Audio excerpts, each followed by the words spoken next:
And we are live. Welcome, everybody. This is Pardon the Intermezzo, episode 2. Oh, shit. Hold up. My bad. Just had a little bit of a technical difficulty there.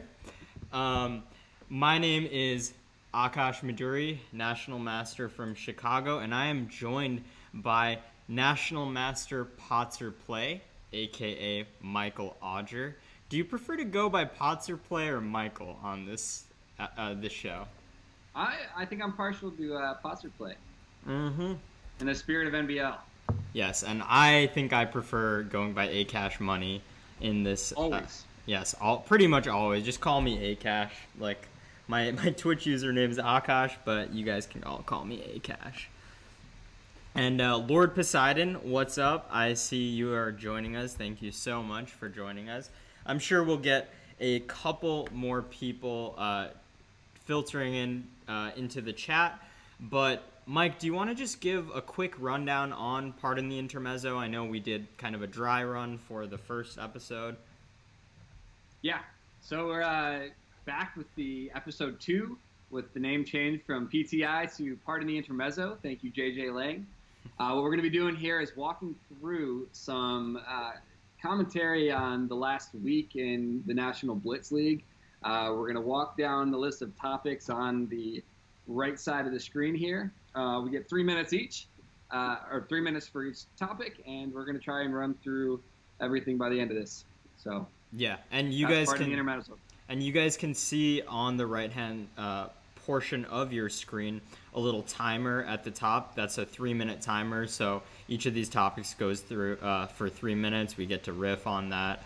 Trying to breeze through this stuff really quickly and give you guys a lot of exciting content. Lord Poseidon, you pulled an all-nighter. Nice. We are here to provide you with some exciting chess talk, so hopefully we can entertain you. The best type of talk. The best. You'll never find something like this anywhere on the interwebs. Guarantee it. Yeah. Okay, so let's kick this off and get started, Mike. Do you want to start the timer? Yeah. First topic. Hopefully it works this week. Yes, hopefully it works this week. First topic, we got AllStar Weekend. You know, in the NBA, we've got AllStar Weekend. What does AllStar Weekend look like for the NBL? Look, this is so exciting. To have something like this, and even just the idea of this and all the opportunities. I imagine things like puzzle competitions, blitz, bullet all-star teams going head-to-head in one of those head-to-head style team matches. I think you got things like Hyper Bullet could make an appearance, maybe Bug House, Chess 960. There's a lot of different opportunities that could spice up the event. When you think about, like, how do we create the dunk contest of the NBL or the three-point contest of the NBL? So I think there's that element to it, and there's also the voting element and voting people into these topics and how that would work. In my head is a combination of team owners, the player vote, and some stats. Right, and I think another thing is just in the NBA you've got Team East, Team West, doing something like that too, and then maybe getting an all-out arena with just 2 teams. That could be a lot of fun.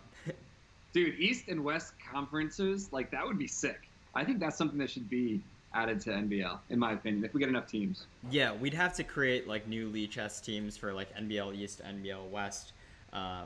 This is obviously dependent on if we keep the team geography stuff the same, and that will be a further topic of discussion today. I know we both have some strong opinions on that.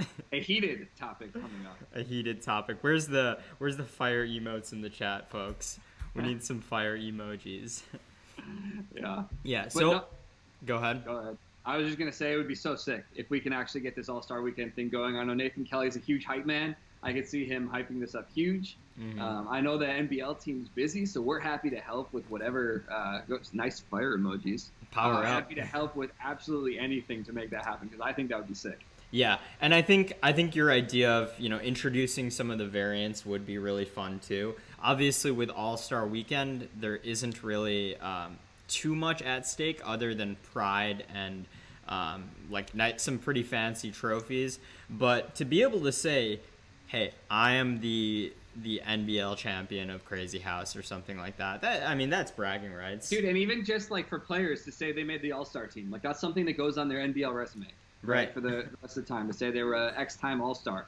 I mean, that's something that I think is would add a lot to discussions of the greatest players in the league and the greatest NBL careers. It's a legacy. It's part of the legacy. Right. Whoa, that was a little brutal. We got the horn. So let us know in the chat if the horn gets too aggressive. There's nothing we're going to be able to do about it this time, but we can turn down the volume next time. So let's go on to the next topic. Okay. So team logos. We've got 10 teams in the league, and now we have 10 logos. Mike, do you want to pull up those logos, and maybe we can start talking about some of them? Yeah, I'm going to pull it up, and this is kind of a hacky way we're trying to do this. Yeah. But we'll hopefully have something better for this type of thing next week. How does that look?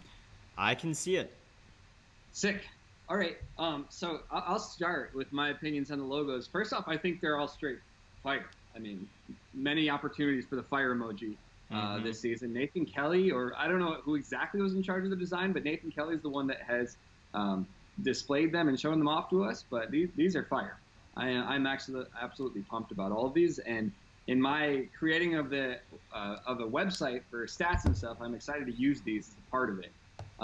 If I'm going to break down what my favorite logos are, I'm going to have to actually go with the LA Mambas, I think being my favorite one. And which is funny because the original LA Mambas logo was the one I was complaining about earlier on, Aakaash. I don't know if you remember that. The Cobra? This one? Before the Cobra when it was just a pawn and like the text, I think it was kind of a placeholder. And I needed to put that on the website. And I was like, man, this is the wrong one. They have some fire logos with the Atlanta Gorillas and the Dallas Bulls. But I was disappointed about the Mambas one. But now I think the Mambas logo is actually my favorite. That one or the Sharks, with an honorable mention to my team, the Chicago Piranhas. And I'm biased on that one. Okay. For multiple reasons. Fair enough. The Piranhas, I have heard some people criticizing that look, saying it looks like a shrimp. Myself, I see nothing wrong with it. There's some definite geometric deliberation in the design of that logo. Lord Poseidon agrees with you, Potzer Play, about the Mambas logo being pretty sick. Oh, yeah. It's straight fire, dude. I will say one thing about the Piranhas logo that I'm noticing is that the background is still on it for some reason. It's not the transparent one. And the king is transparent. So I think we got actually the wrong logo in there. But I'll have to talk with Nathan Kelly about that offline. Might have to fire the graphic designer. Yeah. Hey, don't be too hard on him. I will say it's not very well pronounced, but I am a big fan of the Stingrays logo. I do like minimalism personally, and the just minimal look of the shapes of the stingrays. It's kind of unfortunate. Dude, you can't see it that easily. Dude, I'm not gonna lie to you, man. I'm not the biggest fan of the stingrays. I think the other ones pack a lot bigger of a punch. The stingrays one looks to me a little bit more corporate.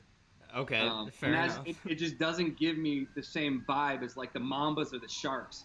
I don't want to mess with either of those teams, but the Stingrays, they're soft. Okay, before the time runs out, Carolina Reapers, I feel like that should have been like a hybrid between a Reaper and a Pepper. With the Peppers, yeah, that would be sick.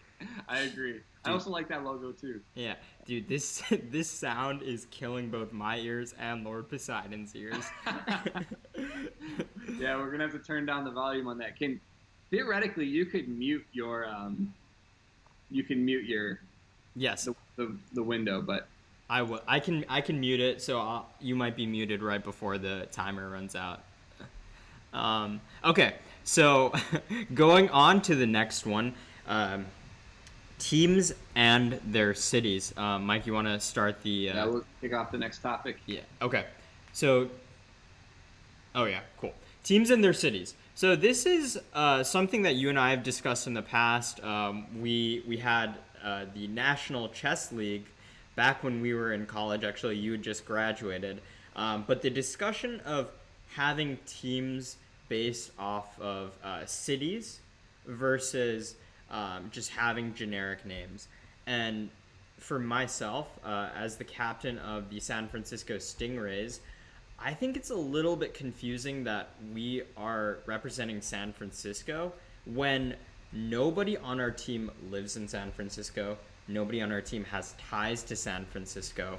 And I can't remember the last time I've been to San Francisco.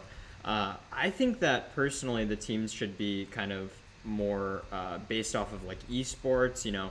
With League of Legends, you've got teams like Cloud9. I can't think of a single other team right now. I'm blanking, but I think it's a little bit confusing when we designate it based off of geography when so many of the players are not even far from those cities. Okay, are you done? Yes. Because this is when I go in. Like, I'm very fired up about this particular topic, and I think it's crazy to think that, like the Chicago Bulls, that team is not comprised of people that are inherently from Chicago. That's just not how team sports or team things like that work. And the reason why it's important to represent a city is so that I can walk straight onto this league and know who my affiliation should be with. If I just have a team named Cloud9, how am I supposed to know who I should be backing right off the bat? And how am I going to form a sense of community with the people around me in my geographical area? Because we're fans trying to relate with the people around us and get excited with the people around us. And how can you do that if there isn't a common ground that people in your geography have? So I think it's all about creating an environment that is most interesting to the viewers. And I think anything short of that is doing a disservice to the league. I think that geography is absolutely critical to this. I agree with the fact that you need to establish community. And you are at a little bit of an advantage because you are from the Chicago Piranhas. I get that. That's true. Nobody has reached out to me from San Francisco, and I'm sure that's the case for like a lot of the other teams. And you'd be surprised within esports, like people do have their allegiances to these teams, like Cloud9, for example. It's like super, super popular, and I think it just hasn't really been implemented in chess yet. And it would definitely take a little bit of time to ramp up there, but I think in the long term it might be a little bit less confusing. Yeah, well, I know this is the end of the topic, but I really think that this is going to hurt team affiliations if we can't have this. And I get we're early in NBL, so right now it doesn't matter all that much because a lot of the hype around it is in Chicago and maybe a little bit in New York thanks to Nathan Kelly. So it's a little bit harder for teams like San Francisco to build a following based on their geography. But if this takes off the way that we hope it does, then all of a sudden it'll be very relevant to have these geographical boundaries. And by cutting our knees out from under us at the beginning, we'd just be impeding progress in the future.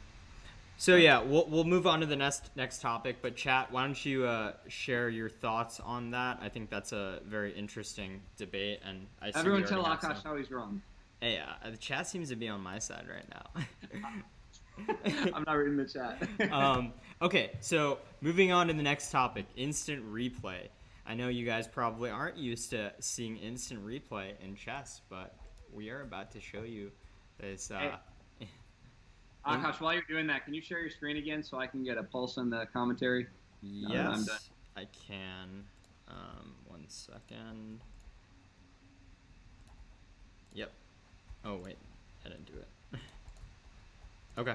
Yeah. Instant replay. So you want to move on to the next topic? Yes. Okay, cool. Instant replay. So what we've got for you guys today is a juicy game that happened actually yesterday in the 3-0 arena. And one just thing about this game, White is Brendan Zhang Pro, who has been talking some smack to our boy Potserplay. I've been told that the chat has been lit up with smack talk against Potserplay. Yeah, so you guys can see what happened in this game. And Black is Kingpin Lopez, Angel Lopez. I'll give him a quick shout out. New streamer. Please check him out, Coach Angel NYC. You should see that shout out in the chat. But let's just move on to this game real quick. For what it's worth, I did not pick this game, although I do endorse the choice, given the history. I was the one who picked this game. And then king e7, What a move. the mouse slip. That king is looking mighty misplaced on e7. I think bishop e7 was the move intended. Wrong. That was not a mouse slip. It was just it was a improvised bomb cloud, I guess. It was a flaunt. He knew. It's like when you put your head out in front in boxing. He knew. He knew. He knew. He wanted to beat him anyways.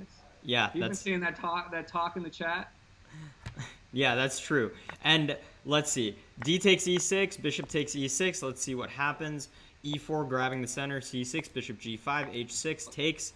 I actually think that Kingpin Lopez should have taken with the king and really... Kingpin Lopez should have lived up to his name. Brought that king out. Really stuck it to him. And actually, when I looked at this, Stockfish agreed.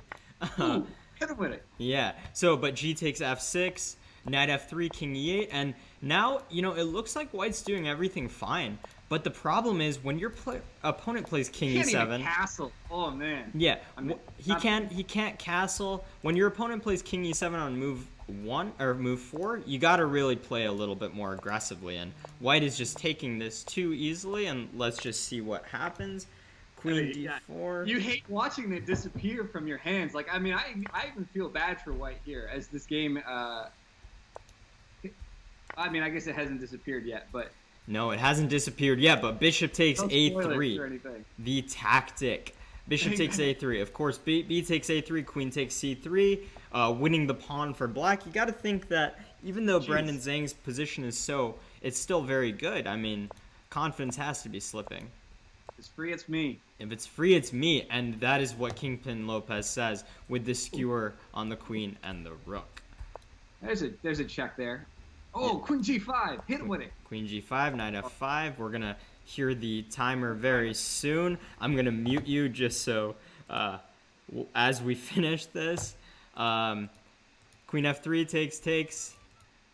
Okay, so it didn't sound bad in my headphones. And as you see, white's position collapses. And I will unmute you, Mike. Okay, good, because I got a lot to know. And this is GG. So the big choke from Brendan Zhang Pro. And what I will say is Kingpin Lopez has been giving me the hands lately. Like I think he's playing really well. I think he's got a lot in store for this season. I mean, I can't necessarily say whether or not it's me or him, but but he's been giving me the hands all season. So yeah, Kingpin Lopez is definitely a shark. I don't know if he's on that team, but I hope we can do instant replay again and become a kind of recurring segment. Hopefully it can be kind of automated and we can show some B-roll instant replays and actually show it at this game time speed rather than clicking through it. I think that'll be more exciting. So stay tuned for that in the next part of the Intermezzos. Yes, please stay tuned. Okay, so moving on to the next early MVP candidates, and I'll quickly switch the view that we're on right now. And let's... For a little sneak preview of the website in progress. Mm-hmm. Yes. You want to start that timer? This is heavily in maintenance for what it's worth. Heavily in maintenance, but in beta, but still, it's useful for us. Say alpha. So why don't you walk us through right now, Mike? We've got the standings here. I'll actually just pull up the player stats. That's a little bit easier, and then go to total points. Yeah, I think that's relevant for the other ones. Most improved players more, but this is a good conversation about MVP. So if we can sort this by both bullet points per game first, let's do that. And we got Mark Paragua on top, and that surprised me this week. Because I thought Artulia had been running it, but I think I was just so far away from the top page in Last Arena that I didn't realize just how much he went off for something crazy like 97 points. Mm-hmm. That's an insane score that's hard to beat. He's certainly looking like the MVP as far as bullet goes. What about Blitz? Can we sort by Blitz points per game? Yeah, Blitz. And for those of you that don't know, Mark Paragua is a Grandmaster, so... he's one of two Grandmasters competing in this league, the other one being Ankit Rajpura, who is also at the top of the standings except for Blitz. Yeah. And for what it's worth, by the way, these points per game, we mean points per arena. Hey, did you sort by Blitz per game? Yeah. Oh, man, I can. Yep. It's hard to see that, so I'm sure it's hard for the viewers, too. Yeah, blitz per Oh no, game actually, right now. way easier on the other screen with Twitch. So yeah, Ankit Rajpara, another GM. Not surprisingly, the GMs are sitting at number 1 for each blitz and bullet. Notably absent though is Mark Paragua, who has missed both blitz arenas. Certainly dropping his stock value as a member of the team. Because if you're missing one of your top 2 players, you really hurt. And you see that in the team standings for the Dallas Bulls. You can see his absence. Yeah, absolutely. That later. And because of that, I think he can't. Like, he's not. If he's going to be missing all the blitz arenas, he's not going to be in the MVP discussion, despite the fact that he's a monster at bullet. So Atulia shows up 2nd and 5th, or 2nd and 4th. That's a pretty good landing. Yep. International Master Atulia Shetty, and he is also at the top of the leaderboard in terms of total points. So, and total points is a little deceiving though, right? Because you can score a lot more points in bullet than you can score in blitz. So the better bullet players are disproportionately rewarded on total points. So we need another metric, I think, to show things, but it is an interesting stat. And he's up there at top, right? Yeah, Atulia is at the top right now for total points. Yeah. Yeah. Hey, I'm impressed with where you're landing on this thing. Yeah, although I didn't really show up for the Wednesday arena. It was a very unfortunate showing by me, but a little more unfortunate by you somehow. Hey, yeah, well, let's not talk about that. Andy Lynn, though, on Blitz, he was pretty high up, and he's in number 2 for... Where was he in both? Because he's in that MVP race candidate for sure. Oh, man. If he had a decent bullet showing. I forgot to mute you during the horn, so sorry viewers for that unfortunate screech. No, but I think definitely Andy Lynn is going to be in the MVP conversation. National Master, originally from, I think he's still in Arizona, actually. Leach has username Patangus. He's an absolute beast. He's almost 2,400 USCF. He's definitely going to be one to watch out for. All right. Yeah, so I mean, in my opinion, I don't know. Like maybe you'll give yours too, but I'd say Atulia and Andy are the front runners right now. Oh yeah, absolutely. Numbers don't lie. Right. I mean, Mark Paragua, if he starts showing up for the blitz, he'll definitely be in the discussion. But yeah. Atulia and Andy are definitely number 1 and 2 right now. Yep. All right. Next topic. Yeah. So yep. bang for the buck. This is referring to the tier 2 and tier 3 players. Like who are the value picks right now? And I mean, I think this view is like the perfect way to look through that. Do you have anyone that stands out to you right now? Yeah, sorry, I'm taking a look at the standings right now. I wish we had tier listed next to these players' names in the standings. That would be pretty sick. Yeah, definitely something to hit the dev team up with. We'll make sure they get that message. But I do know off of the top of my head, JJ Lang, Juicy J, Kale on Leechess, sitting at number 14, and he was surprisingly a tier 2 pick. And no way. Yeah, he's tier 2. He's tier 2, and he seems to be leading the pack with total points of 115, showing up for 4 arenas. So. I mean, he's definitely a good value pick. Also, a captain of the Carolina Reapers. Do you know Lamel McBride's username? Does anyone in the chat know Lamel McBride's username? Because he's got a lot of points. It's Treasure Chess. Oh, yeah. He's been giving me the hands lately, too. Yeah, he's tier 1, though. Tier 1. He wouldn't really count. Let us see who else. Mark Johnson is tier 1. Tier 1. Let us see. Cameron Tolliver is tier 2 on the Stingrays. That's a big one. I mean, anyone in this top almost 20 that's a tier 2 player, I mean, that's game changing. What team's he on? Anyone know what Cameron Tolliver's on? Do you know Aakaash? I need to add that too. Definitely need to add that to this. He's on my team. He's Stingray. Okay. Wow, that's a big pickup. Yeah, absolutely. I definitely valuable. I have him on my team, and also. Someone who we probably doesn't get enough love, but Steven Jennings, Disco Steve, he's been putting in work in these arenas. Yeah, that's a good score. 92 points. Do I have 92 points? I don't even know if I have that. Let's see, where are you? You're in 11th right now at 125. It feels worse. It feels a lot worse. I'll be honest with you. I mean, tier 1 players need to deliver. After last arena, I balled up and like sat and slept in the dark last night. So that was an ugly one. Yeah. Gokes 41. What is the difference between tier 2 and 3? Tier 2 is 2250 to 2000 average of Lee Chest Blitz and Bullet, and tier 3 is 2000 and below. So tier 1 would be like 2250 and above. I'm not really seeing any standouts other than 10-second countdown to the mute the horn thing. Oh yeah, okay. I'm gonna mute. I'll unmute you right now. Yeah, yeah. You guys were lucky not to hear that it screeched on my end, also. But you're unmuted, Mike. Sweet, I'm back. Yeah. Saving the ears, one moment at a time. Yeah. Okay, so the next topic is berserking. I will switch back to the webcam view so you can see our beautiful faces. So, berserking. We talked about this last week as well, and I have a feeling that this is going to be a consistent topic of debate. You and I seemed to be on the same page last week, but I took a look at the Blitz standings yesterday after the arena because the Stingrays really didn't show up. We had a poor performance, and I noticed a trend. The teams that were berserking the most were actually lower in the standings. What do you think about that? I mean, I think last week, just to give you guys a recap, we said that berserking is overrated. Are you still of that opinion? I know you did berserk 67% of the time yesterday. Isn't that ironic? I berserked 67% after saying that it's no good. Yeah. Okay, here's the thing. It was a terrible tournament, and it was partially because I berserked so much. It's kind of like a drug. You do it once, and then you lose, and then you do it again because you need to catch up, and then all of a sudden you're in berserk hell. So it is wrong. It does not work in general. Blitz is a lot more forgiving.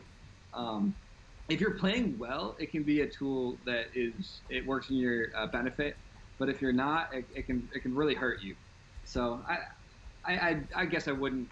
I might refine my point from the last stream because I think I was a lot more favorable last stream than I was this one.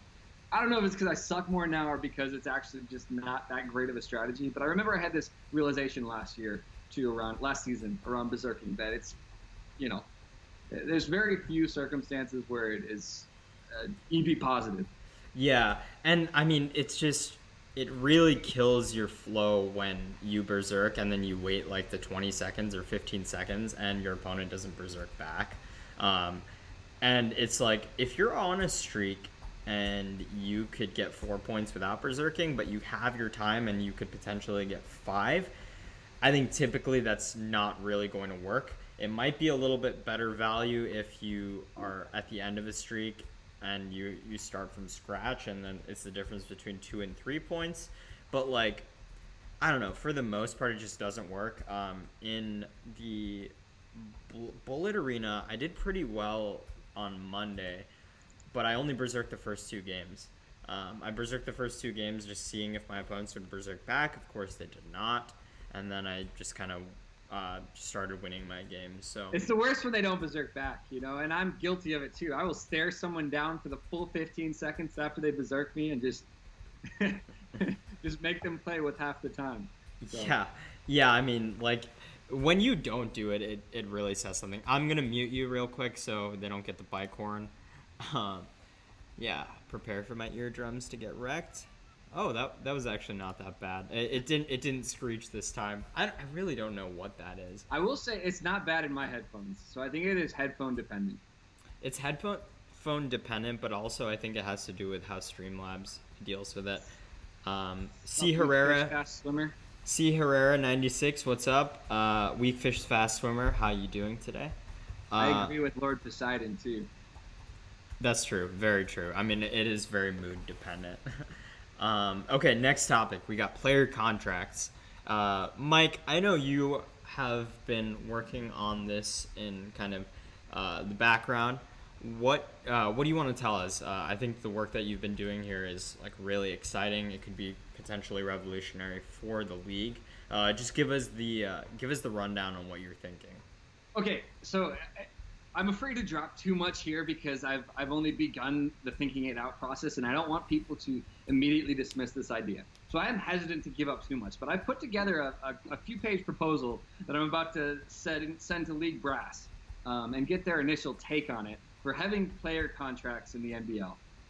This is not monetary at this point. I think maybe it's the groundwork for many years when in the future, if this ever does take off monetarily.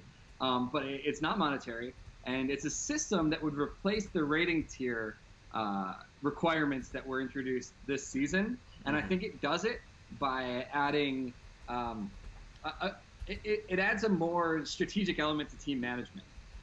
In my document, I laid out a few goals that I think are the most important things. That the system will not affect Season 3. Season 3 is it's set, but this should be considered for Season 4. The system should serve as a replacement for the rating tier approach and accomplish the same goals that the rating tier approach was set out to do. The system should be easy to implement and mostly automated. The system should provoke commentary that is engaging to fans, so we can talk about like people's contracts and the effect of like signing someone to this contract and trading contracts with other teams and creating these interesting opportunities for league team strategy and conversation topics. That leading into the next point, it should add exponentially to team strategy and management, or owners' team strategy and like general manager type stuff. It should be financially sustainable, which probably means there's no money changing hands at this point. And the system shouldn't break down if players exit the contract. Like the contract isn't, the players have no obligation based on the contract. The contract is entirely outside of any player obligation. Right. So that's where I stand with it.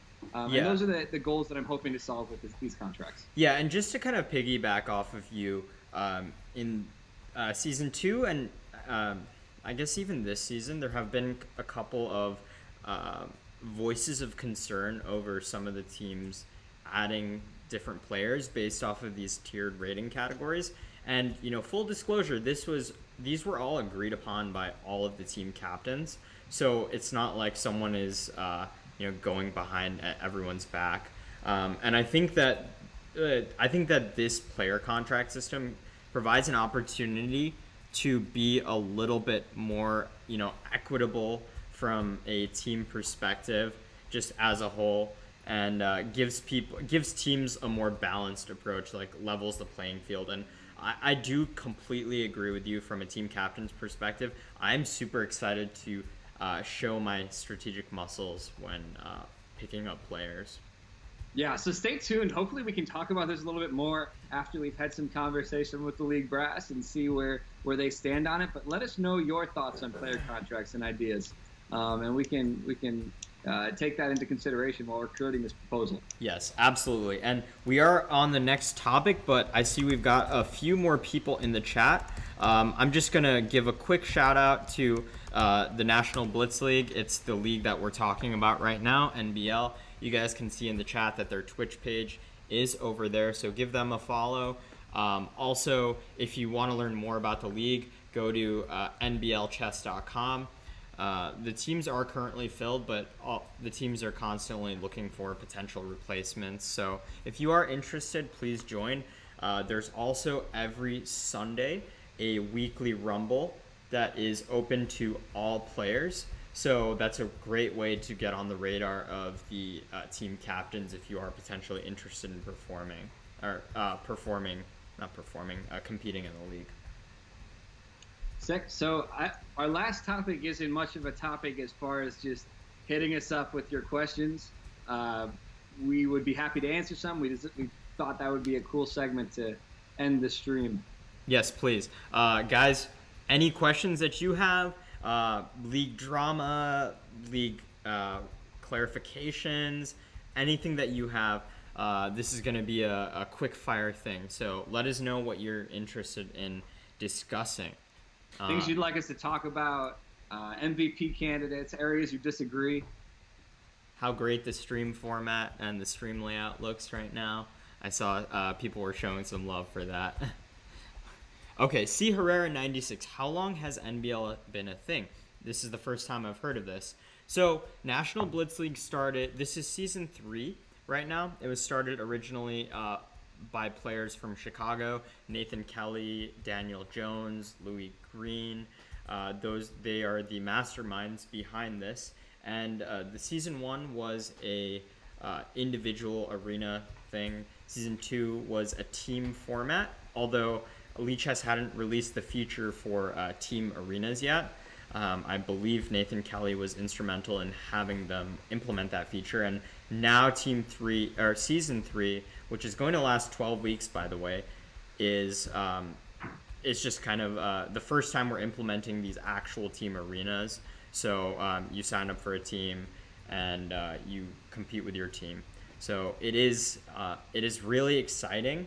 NBLchess.com again if you want to learn a little bit more about that. Also, if you want to, get in touch with some of the league organizers, I can put you in touch with them. So feel free to send a whisper. It does look like a TV show. Thank you so much. Thanks, J.N. Gadsden. J.N. Gadsden 03. Joseph Gadsden, also a member of the NBL, sitting in the top 20 with at 18th place. And Joseph, are you on the Detroit Sharks? I believe that you are the captain for that team.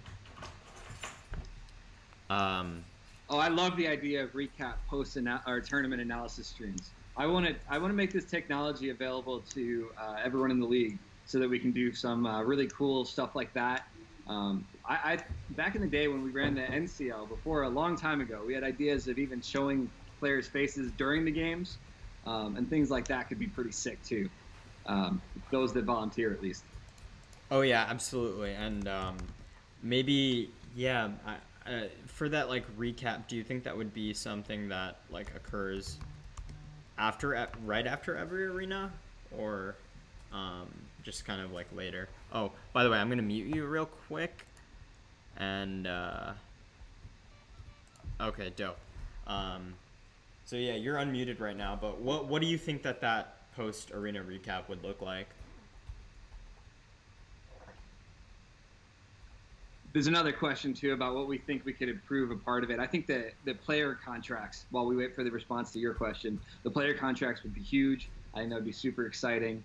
I think definitely more coverage, even adding more people to these type of commentaries. I think Fantasy Chess League, if I could ever get to that, having more organized information, which is a website I'm putting together that'll hopefully give schedules, like TV schedule times for not only the arenas, but things like, pardon me, Intermezzo, a clear schedule, stats, and everything. I think that's what at least I hope I can contribute to the league. Yeah, Mike is the mastermind behind this, the website that was showing the results. Also, this slick graphical interface that you guys see on the stream. He designed all of that. So when I refer to the dev team, I'm referring to him. By the way, if anyone else is a programmer and interested in getting involved with some open source NBL coding, hit me up. Yeah, do you want to put your GitHub? I don't know what's the best place to contact you for that.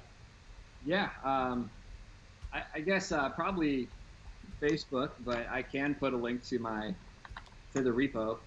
I guess it's private, so I would definitely just reach out to me either here or on Facebook, and I'd be happy to help. Yeah, Michael Auger is his Facebook username. I posted that in the chat, so feel free to hit him up.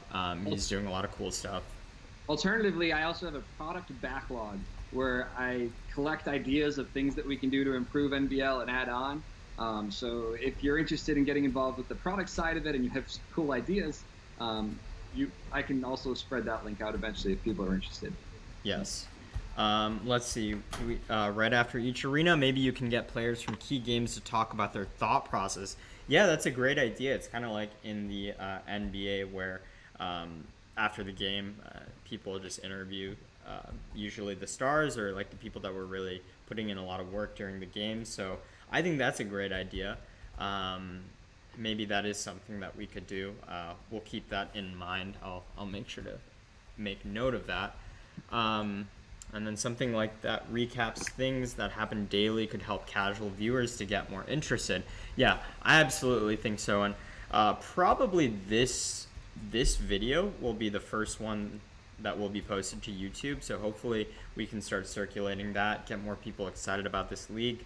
I think, Michael, with Chess.com's Pro Chess League that has all these super GMs and whatnot, Do you think that people will get excited for something that is geared more towards the amateur level, like NBL is? Yeah, I mean, I think if you present anything the right way, it can be really exciting. Um, I, I guess I have my own views on restricting it to be more of an amateur thing rather than making it professional with the minor leagues or a D3 league or whatever. I like the idea of having a, kind of a consolidated, like a multiple tier based league. Um, so I guess I don't see the future of NBL necessarily being um, restrictive as far as like keeping professionals, out. Mm-hmm. But yeah, I think even if it remains with the current talent level, if presented the right way, it can be really exciting. Yeah, So absolutely. And, this is the first season that we have Grandmasters in the league. Grandmaster Mark Paragua, Grandmaster Ankit Rajpura, and maybe that's just a sign of things to come. I don't know. I know originally we set the requirement that there would be no Grandmasters, but, personally, I like battling with them. Like, I think that's fun. I think when you talk about player contracts too, to even out the teams and get everyone involved, it makes it even more interesting. Yeah, it adds some spice to the broth. I don't think you really got that. But anyways, with that, if there are no other questions, we'll probably end this episode of Pardon the Intermezzo. Cue future really cool outro song. Mm-hmm. Intro and outro. Guys, I will also be streaming after this. Probably going to start in like 10 minutes. So if you guys want to watch me stream, that's fine. But with that, I'm going to end this. Thank you so much for joining. Make sure you guys hit up Michael if you are interested in contributing to the development. Also, NBLchess.com and their Twitch page. Please follow those. Cool. Thanks, guys, and until next time, peace out.